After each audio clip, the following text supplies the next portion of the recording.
వారణాసి. దీని గురించి మనం మాట్లాడుకోవాలి. 'వారణాసి' రిలీజ్ డేట్ అనౌన్స్‌మెంట్ హ్యాపీనెస్‌లో మనకు సరిగ్గా తెలియట్లేదు గానీ, ఈ సినిమా రిలీజ్ అయ్యే డేట్‌కి రాజమౌళి సినిమా వచ్చి 5 ఏళ్లవుద్ది. మహేష్ బాబు గారి సినిమా వచ్చి 3 ఏళ్లవుద్ది. మనకి రాజమౌళి చెప్పిన కొత్త కొత్త పదాలు కనిపెట్టడంలో సంవత్సరాలు అయిపోయాయి కానీ, జక్కన్న ఈ పీరియడ్ ఆఫ్ టైమ్‌ని ఈ సినిమా మీద పెట్టడంతోనే 'వారణాసి' గ్రాండియర్ మనకు అర్థమైపోయింది. ఇంకా ఈ cinema huge casting, 'Sanchari' song, recent teaser impact and finally latest ఇంటర్వ్యూతో 'వారణాసి' రీచ్డ్ గ్లోబల్ అనాల్సిందే. అలా నిన్న జరిగిన ఇంటర్వ్యూలో నుంచి కొన్ని ముఖ్యమైన ఘట్టాల గురించి మనం మాట్లాడుకుందాం.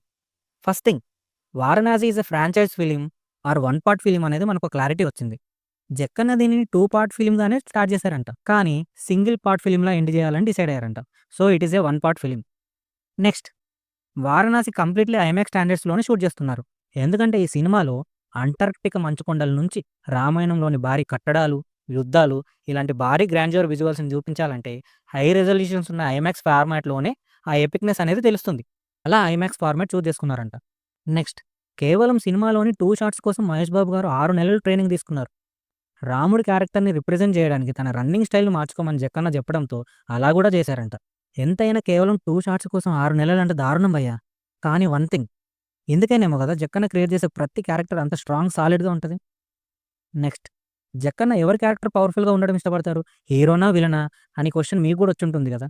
దీనికి ఆన్సర్‌ని మహేష్ బాబు గారు ఒక ఫన్నీ ఇన్సిడెంట్‌తో అంతే ఫన్నీగా చెప్పారు. స్టార్టింగ్‌లో మహేష్ బాబు గారు, జక్కన్నకి మీ సినిమాలో హీరో క్యారెక్టర్ చాలా పవర్‌ఫుల్‌గా ఉంటాయి. మీకు హీరో క్యారెక్టర్‌లు రాయడం అంత ఇష్టమా? మీ సినిమాలో హీరో అవ్వడం నాకు చాలా లవ్లీగా ఉందని టెక్స్ట్ చేస్తే, దానికి Jakkanna thank you so much.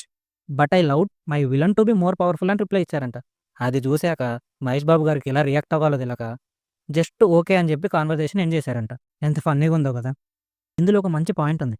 ఎప్పుడైతే హీరో కంటే విలన్ పవర్‌ఫుల్‌గా ఉంటాడో, అప్పుడే hero will be more powerful. Jakkanna strategy అదిరింది కదా! Next, heroine Priyanka Chopra. తను ఇండియన్ సినిమాలలో యాక్ట్ చేసి దాదాపు 6 ఏళ్ళు అవుతుందంట. జక్కన్న నుంచి కాల్ రాగానే క్యారెక్టర్ నచ్చి ఓకే చెప్పేసిందంట గానీ, తన సింపుల్ రిక్వెస్ట్ ఒకటి అడిగిందంట. ఏంటంటే, మేక్ మీ టు డాన్స్ అని. ఒక్క డాన్స్ తర్వాత జక్కన్న కమిట్మెంట్ చూసి అనవసరంగా అడిగానురా బాబు అనిపించిందంట. మహేష్ బాబు గారు కూడా మీరు అడగడం వల్లే మనకి టార్గెట్ వచ్చింది. మీ వల్ల నేను కూడా డాన్స్ చేస్తున్నాను ఫన్నీగా అనేవారంట. ఇప్పటికి ఆ డాన్స్ నంబర్ కూడా కంప్లీట్ అయ్యిందంట. So, we can expect a good dance number from Varanasi. ఇక ఫైనల్‌గా మోస్ట్ పవర్‌ఫుల్ కుంభ. జక్కన్న ప్రకారం ఈ సినిమాలో ది మోస్ట్ ఇమ్మోర్టల్ క్యారెక్టర్ ఎవరంటే విలనే అంట. ఇంకో హిడెన్ ఆఫ్ సీక్రెసీ ఏంటంటే, మనకు తెలుసు 'పృథ్వీరాజ్' గారి క్యారెక్టర్ ఫుల్లీ పారలైజ్డ్ అని. కానీ తన వీల్ చైర్ ఏదైతే ఉందో కుంభ థాట్స్‌కి డైరెక్ట్ అటాచ్‌మెంట్ ఉంటుందంట. సో, అతను ఏమైతే థింక్ చేయగలడో అది వీల్ చైర్ క్యాప్చర్ చేయగలదు. అలానే రిఫ్లెక్ట్ కూడా చేయగలదు. సచ్ అన్ ఇంట్రెస్టింగ్ థాట్ కదా! సో, ఇలాంటి పవర్‌ఫుల్ క్యారెక్టర్‌ని హీరో 'రుద్ర' ఎలా డీల్ చేయగలడు? ఇంత గ్లోబల్ వరల్డ్‌ని జక్కన్న ఎలా క్రియేట్ చేయగలడు? అలాగే ఇంత స్టాండర్డ్స్ ఉన్న సినిమా ఎన్ని వండర్స్ క్రియేట్ చేయగలదనేది మనకి ఇంకో 1 ఇయర్ ఆగితే గాని తెలీదు.